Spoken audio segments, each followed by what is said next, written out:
Hi, I'm having a little problem with my camera, but I want to do another poem called America.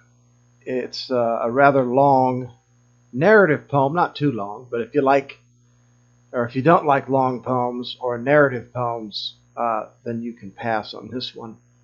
But this one's called America. I'll read it quite slowly, and it's a bit stunted. It goes like this: America, Sioux Township, Sioux City, is no longer the home to Indians and maize. Now a sordid blot on the Missouri River map, stinks of feces and lost blood. It's a fragment of what it once was, a figment of poor imagination. The whole place is shy of complete sense. Cows and swine are slaughtered on its peripheral banks. An awful lot by last count. Bacon. On this day the west wind was blowing the bloody stench over my head. I pulled into a strip mall because I was disoriented. I was lost in 98-degree Iowa heat. In the shadows of these aligned shops, I confess, was a Leviathan. Walmart hovered bulkily without subtlety or style. In the foreground was Dairy Queen. My goodness, a real queen. Followed by a video game store, Cheap Flicks, a nail salon named Pink's, a dry cleaner's. There wasn't even a simple deli with rye bread, big pickles, and curly-haired, black-hatted Semites behind the counter. Was there one necessary establishment in this line of thinking? Maybe you can't live without a starched shirt. Maybe I can. I got out of the car. Cigarette butts greeted me by the scattered dozens upon blazing blacktop. Who said these runaway fags, once in your dirty mouth, are not serious forms of litter? Not to mention flat-out filth. This is not only for the British people to comprehend. Why do you throw your fags on the ground, yet place your burger wrapper diligently in the trash bin?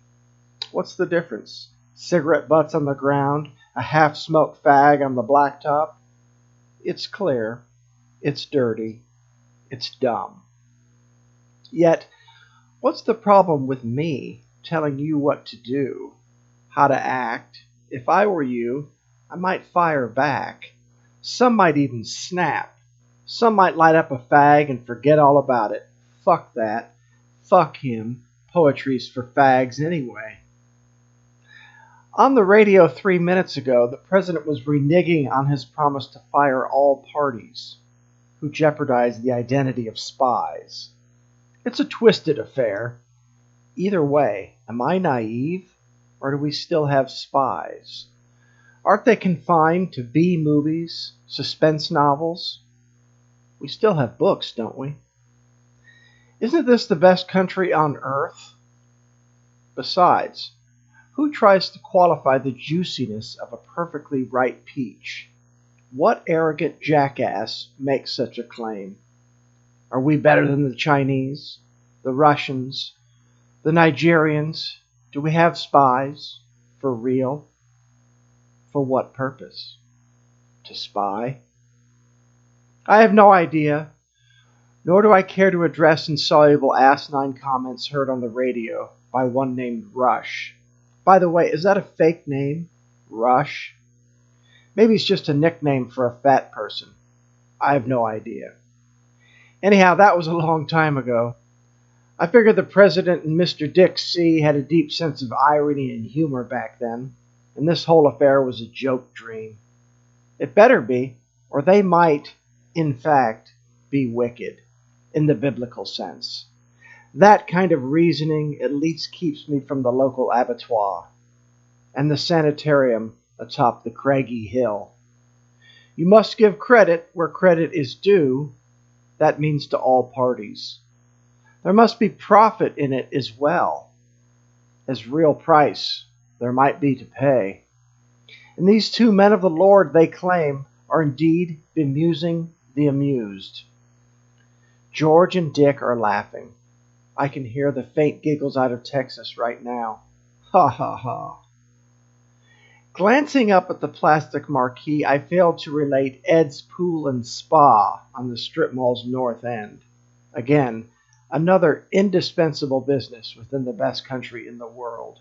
That said, I do love to swim. I couldn't live without it. I'm like a fish, but much uglier and darker and certainly weirder. You should watch me dog paddle someday across a short lake. You'd snicker, but I can get it done. I can dog paddle with the best of them.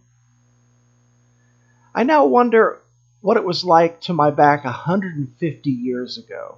Indians, wild popcorn, the ideal protein of the soybean. Maybe so. Plenty of critters, for sure. I peered across the road. There were train tracks heading east through a pasture of weeds. Head-high timothy grass. It's unruly. No one likes it except me, while I can. Upon closer investigation, crossing the rural highway, I found the tracks obsolete. Dead tracks without train cars. The sky was alive in a deep baby blue. No clouds in this azure view. Why had God allowed this to happen to our land, to the innocent children? Was in fact God's doing? Well, let's blame man. For starters, that inculcates me in the best inventions to date. That includes Henry Ford and his combustible engine. Yes, I must do better than this. I must have an attitude that does not hasten to judge your little tricks and pranks and pony dog shows. I do know that. However, it's hard to put into practice, to execute with real action. I began to walk down the dead tracks. Long, milky plants hugged my legs and bent back as I proceeded. Is this thistle? What had gone wrong? Was the end of days a legitimate scenario? From my vantage point, it sure felt like it.